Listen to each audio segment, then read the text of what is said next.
All right. All right. So welcome. I'm so excited to be here kicking this off with Gail and with you both, Sherry and Joseph. It's true, it is my passion and my purpose in life, I think, is what God has given me. I had been sick for 9 years with an autoimmune disease that Mm, every doctor told me was incurable. And I am here today to tell you that nearly every single chronic illness is in fact curable. God has put what we need on this earth to keep us healthy and whole. hmm And I and so when I get the opportunity, I like to tell people that I believe that I got sick for a reason. I got well for a reason, and it may absolutely have nothing to do with me. That it was meant for me to raise my voice hmm and to tell the truth about what I have learned in my own health journey. hmm And so I'm going to go ahead and share my screen. I've got a little presentation here that I've really kind of labeled what has happened to our food. Mm. And it's really, oops, I got a pop-up showing up. Here we go. Get that. And oops, got people coming in. All Oh, right. wow. Okay, so let me kind of move my stuff around here on this screen. Um, so this is really for educational purposes. That's what I like to think of this as, because these are things that I've learned in my own health journey. Maybe not things that maybe I knew about them, I had read about them, I had heard other people speak about them. But as I learned more going through my own health journey, started to connect the dots, if you will. And these are things that kind of opened my eyes, things that maybe I had never actually heard before. And so this is really what I learned first. I was still actually sick when I was learning some of these things. So there's a picture of John D. Rockefeller, and John D. Rockefeller really used his money and his what do you call it? His reputation, I guess. Back in the early 1900s, it was actually 1910 that John D. Rockefeller purchased a petroleum company in Germany by the name of Bayer, Bayer, hmm and he wanted to expand on that company. He wanted to be able to make a profit, make money, make millions of dollars. And this petroleum company in Germany made a lot of pharmaceutical products that were in use in Germany at that time. So John D. Rockefeller actually went to Congress of the United States and in Canada, by the way, and he told them that what he wanted to do was he wanted to have an impact on the medical system in the United States and Canada. And they allowed him to bring his reports. He hired a man by the name of Abraham Flexner to put together a report on our medical schools and how they envisioned the medical schools should be, what they should be teaching, right? Now, up until this point, our medical schools were teaching chiropractic care, they were teaching naturopathy, homeopathy, holistic medicine, herbal medicine, natural remedies. They had healing modalities that worked that for people at that time, and they can still continue to work on us today. But at that time, Congress allowed them to go in. They reduced the number of medical schools, I believe, from about 175 down to about 30 medical schools. And in these medical schools, they taught pharmaceuticals. That was the agenda, to teach pharmaceutical. And what John D. Rockefeller coined as a pill for every ill became mainstream.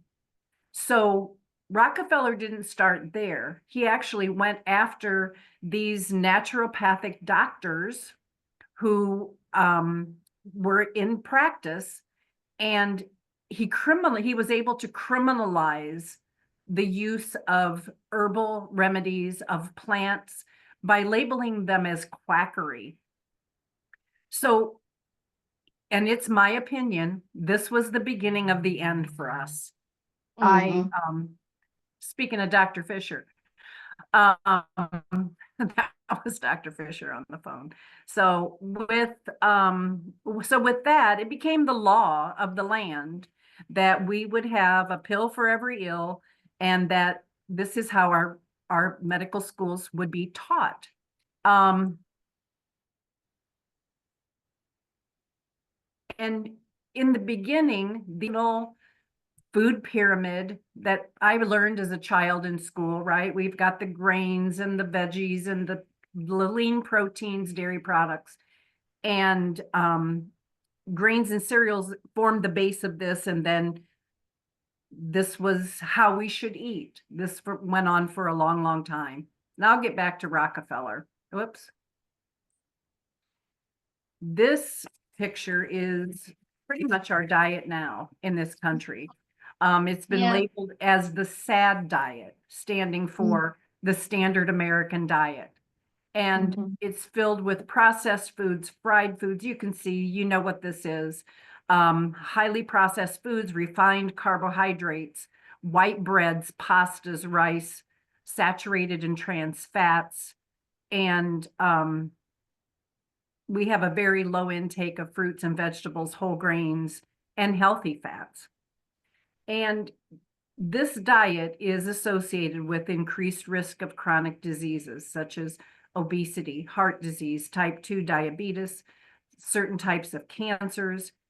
And it's important to note that not all Americans follow the SAD diet, but there are many healthy dietary patterns available. So let me start by talking about milk. I just wanted to give you kind of a background on Rockefeller to see how this kind of got set up that way and how things progressed through the years. I don't know if any of you remember, but there used to be a milkman that would come to your house and drop the milk off on your doorstep. That milk could sit on your doorstep in 95-degree weather for hours and not spoil. It's because milk was a whole food product. It was untampered, it came out of the cow, and it was a whole food product in its whole original form. So it didn't spoil quickly because of that. The enzymes in the milk were pure and they were whole. It became criminal to drink raw milk. There are laws that will prevent farmers from selling whole milk. It must be pasteurized, it must be homogenized. Now, if you stop and think about it, it's a whole food. People for generations, and if you know Amish people, if you're ever around Amish people drink whole milk all the time. And they're some of the healthiest people out there. But because the population of the United States was growing fast and farmers were becoming big corporate organizations who had they confined the animals in tight spaces. As you can see in the picture on the left, they're hooked up to machines and they're milked. The farmers had to find a way to bring product to market very quickly. And so what they did is the whole pasteurization and homogenization process began. And pasteurization is actually the process of it actually heats the milk up to a very, very high temperature.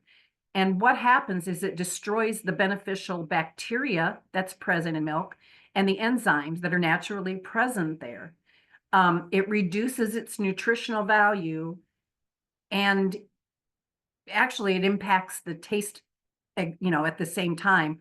Although the overall benefits of pasteurized milk, the law will tell you, or those governing bodies in the milk industry will tell you, that that outweighs the potential downside to the risks of harmful bacteria.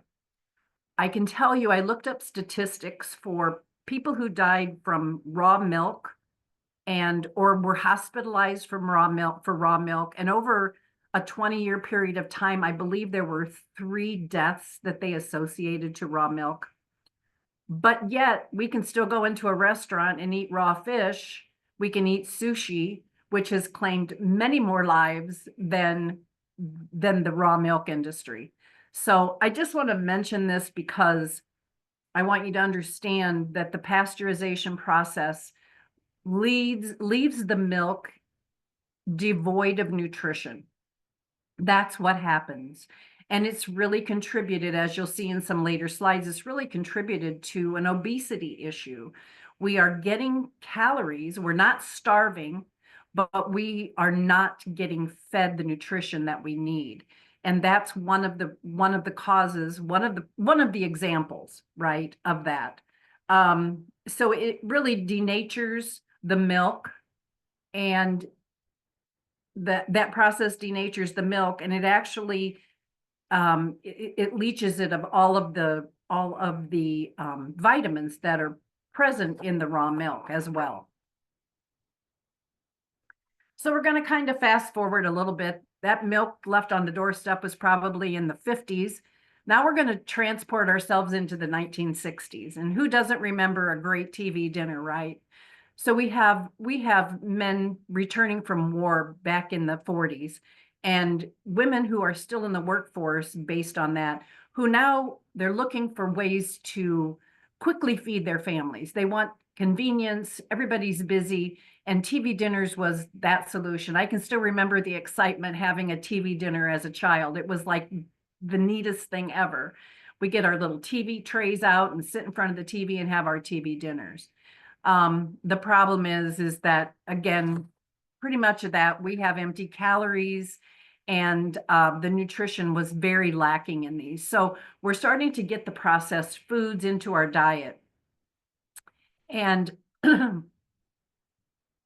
and then fast forward into the 80s, now we are starting to see talk about GMOs, genetically modified organisms. Genetically modified organisms are created using a sophisticated DNA technology that actually inserts genes from one organism into another, depending on what they want the outcome to be. They've allowed scientists to develop GMOs with traits that are difficult or impossible to get by traditional breeding, so to speak. So the very first genetically modified animal was a mouse, created in 1974. In 1983, the first genetically modified food was created. But it wasn't until 1994 that GMOs became available commercially. So here is a picture of genetically modified tomatoes on this top row. You can see the real tomatoes down here, or down here at the bottom, is a real tomato. It's pulled from the vine. As soon as it's pulled from the vine, the nutrition stops feeding the tomato, right? And you can see after 20 days, it's become pretty withered. Nobody would really want to probably eat that. And then you can see that over here, the gene silenced tomatoes that have been genetically modified, on day 20, they look as great as they did the day they were picked from the vine.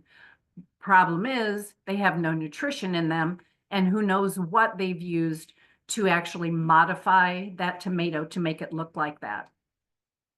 It was not highly popular. People were a little bit, questioned this quite a bit. And so that was called the Flavor Saver tomato. The Flavor Saver tomato, that technology eventually got sold to Monsanto. And as you know, Monsanto is the maker of Roundup or glyphosate, um, that purchased that flavor saver tomato technology.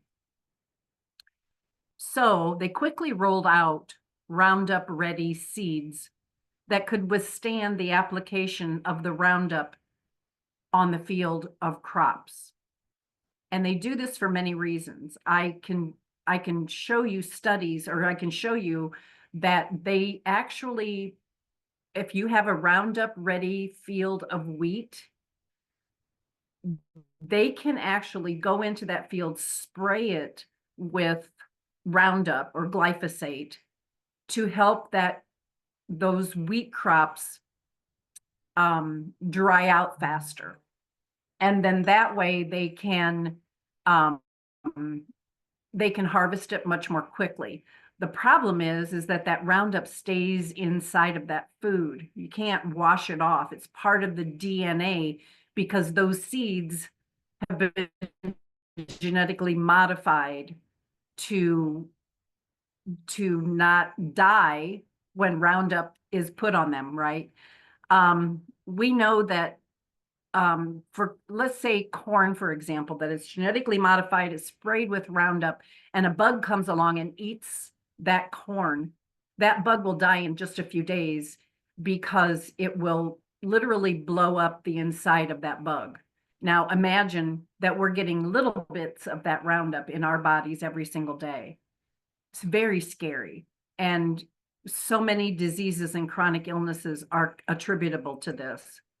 We see this with type 2 diabetes. Type 2 diabetes, it really, until the 1960s, when we started having more processed foods in our diet, more foods laden with sugar, more foods laden with preservatives and other chemicals, type 2 diabetes was not a huge concern in our country. We know that more than 50% of the population of the United States has type 2 diabetes. Scary, scary numbers. And more than 3/4 of our population have pre-diabetes. And so we know that we are being affected by the foods that we eat, and because we're not eating enough whole foods, and the foods that we do get are really devoid of the nutrition, and our bodies are suffering because of this. Cumulin was the very first genetically modified insulin. When we started through the 60s and into the 70s, as the diabetic population increased, the manufacturers of insulin, which used to provide insulin from cows and pigs, could no longer keep up with that. So they had to create a genetically modified insulin, a synthetic insulin, to keep diabetes under control, or help the people keep their diabetes under control. And so now I want to kind of switch into some slides to show you some of the diseases and show you the incidence from the start of genetically modified diet. Heart disease now has taken #1 as the leading cause of death. And you can see more than 650,000 people a year die from heart disease in this country. Here's a chart for autism. At the beginning, when genetically modified foods were applied to corn and soy crops in this country, autism in the 1960s, one out of every 150,000 children was diagnosed with autism. 1 out of 150,000. Do you know what that number is today? It's staggering. That number is 1 in 34 children are diagnosed on this autism spectrum. And I mean, something is definitely wrong. They still, for 40 years, have not changed the way that they diagnose autism. So we can't say, oh, well, they have better ways of diagnosing, because it's exactly the same. So to me, this is not good. This is something, it tells us something is very, very bad. Whoops. Let me go on. Autoimmune disorders in this country. Again, some studies indicate that the numbers have doubled for the amount of autoimmune disorders in the last 40 years. And they come up with new autoimmune disorders all the time. They have to invent names for them as they find them. Crohn's disease, celiac disease, asthmas, the list goes on, and they're all epidemic in proportion. Childhood obesity is epidemic as well. And it really just boils down to the fact that, just like with the milk example that I gave you, we are eating empty calories. We are not starving, but we are very, very malnourished in this country. And there are things that are gone from our food system, from our foods that we grow, things that are gone that will never come back. And we must find ways to keep ourselves healthy so that we can avoid all of the chronic illnesses. Our children are the first generation that are going to have a shorter lifespan than their parents. Let me just touch on vitamins very quickly. Vitamins off of the shelf in the stores. Almost every single one of these vitamins are synthetic, first of all. Our bodies don't recognize what to do with them. They can be stored in your body, and who knows what that's doing. Or if you're lucky, a lot of these vitamins will pass straight through your system without ever being absorbed. And that probably is a blessing. So make sure when you do select a multivitamin or any type of supplement that it's whole, that it's organic. One of the first things that I learned, because we all are deficient in D3, in the vitamin D3, that D3 is so often suspended in soybean oil, which is not typically organic, and typically not really good for you. Make sure it's suspended in a good organic olive oil, not that much more expensive by maybe a few bucks. Just a tip. So what can we do? We have to do something. Eating a whole food diet is great, but we know that our food is so devoid of nutrition, things like amino acids. So what's our best choice? Our best choice is to obviously buy organic food. Sometimes we know how expensive organic food can be. We feel like we must take out a mortgage on our home to pay for it. And nutrition is what keeps us alive, which sustains us, which allows us to live a joyful life. It allows us to have energy and enjoy our life. That's what we need to do. That's what we want to do. And so supplementation is absolutely necessary. I'm talking about moringa. Moringa is what saved my life when I had an autoimmune disease. I began to drink the moringa, and within 7 days, I knew something was happening. It was miraculous how quickly my body knew exactly what to do with the nutrition that's present in moringa. Moringa has over 100 vitamins and minerals that are naturally occurring. We used to say there were 92, but we've recently found out that there's actually more than 100 now. They're still identifying vitamins and minerals in moringa. It has over 46 antioxidants. Those antioxidants are attacking those free radicals every single day that I consume my moringa, and it's keeping me healthy.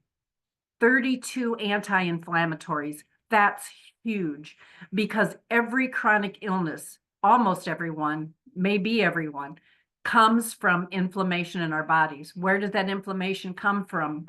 It comes from all of the toxins that we take in every single day. We're not going to get away from it, but we've got to put good stuff into our bodies to fight that inflammation. Moringa has 9 amino acids. Those amino acids are crucial for our bodies to be healthy and to stay well. And those 9 amino acids are no longer found in our food. They are gone. B vitamins, 1, 2, 3, and 6, and so much more. I could go on. The list goes on and on of the goodness that moringa delivers to our body. Moringa is adaptogenic, meaning when I take it, it does for my body what my body needs. It knows exactly what to do with it. I was able to get off blood pressure medication.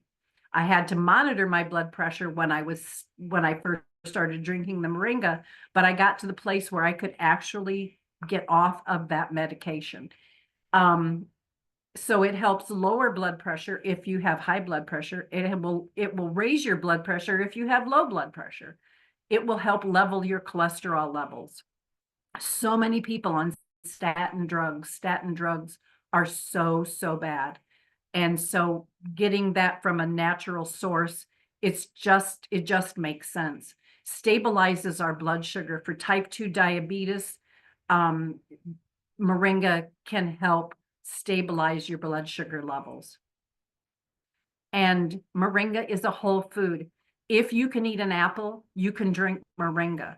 It's not like a drug. Doesn't have contraindications, but anything that you do that requires, like thyroid medication, for example, Gail and I were talking about this the other day. I had Hashimoto, which is an autoimmune of my thyroid. So I must take thyroid medication. I take a natural thyroid. It's not a drug because it comes from an animal. It is available that way, and I choose to take it that comes from an animal. But I do have to be careful when I take my moringa. I can't take it as the same time as my thyroid medication. And I know that. But by the same token, if you're on blood pressure medication or you're on cholesterol lowering medication, you will want to monitor those things because it will have an effect on that. If you're taking insulin, you will also need to monitor that because the moringa will have an effect on those things. And chronic illness, it's what we're all trying to get away from. We don't want chronic illness. We must get that inflammation out of our bodies. And that's really what moringa is miraculous in what it does. So I'm going to stop sharing. And that's what I have for us today. So I hope that makes sense. If you would like to unmute and ask me questions, I know I was kind of all over the place there, but I'll tell you, I get so excited when I start talking about this stuff that sometimes I get ahead of my own self. So Tell a little bit about your bio without me having to read it. pardon me? Chaplain didn't get to hear your bio. Oh, So okay. tell him a little bit what you. Okay. Hi, Chaplain. My name is Jane Garvison. I am in Northern Indiana, in Fort Wayne, actually, way up north. And I am a certified health coach. I am a holistic wellness practitioner. This is my passion. I love sharing with people. I love educating people. I love sharing what I have learned in my own health journey. I was sick for 9 years with a disease that every doctor told me was incurable. And I'm here to tell you that I have cured myself. My body knew what to do when I put the good stuff in. God put all of our food on this planet for us to be healthy and to live a good life. And by the grace of God, I found some plants that made me well. They healed my body. So that's why I'm here. Oh, and where did you get your education? I got my health coach certification through Dr. Howard Fisher out of Toronto. I think many of you know him. He has a coaching course called Health Coaching Optimization Program. And I was fortunate enough to be in his very first class when he did that. So we did it virtually over Zooms, just like this. He got on and did lectures and then had little tests for us to take. And that's how I got my certification. And I really only did it because I wanted to understand. I wanted to know for me and for my family, how in the world can drinking a tree make me well? How did that happen? How is that possible? Right. And so this whole thing has kind of evolved, taken my life in a complete trajectory that I never looked for or imagined that it would. And I just like to share with people. I like to share with people who need it. We all need it because we all eat the same kinds of food, right? We all have food that is devoid of nutrition, and at some point in our lives, we are going to suffer because of that. And so that's what I like to share. So I'm gonna stop the recording so they can ask questions. She knows Thank how you, to Gail. What would I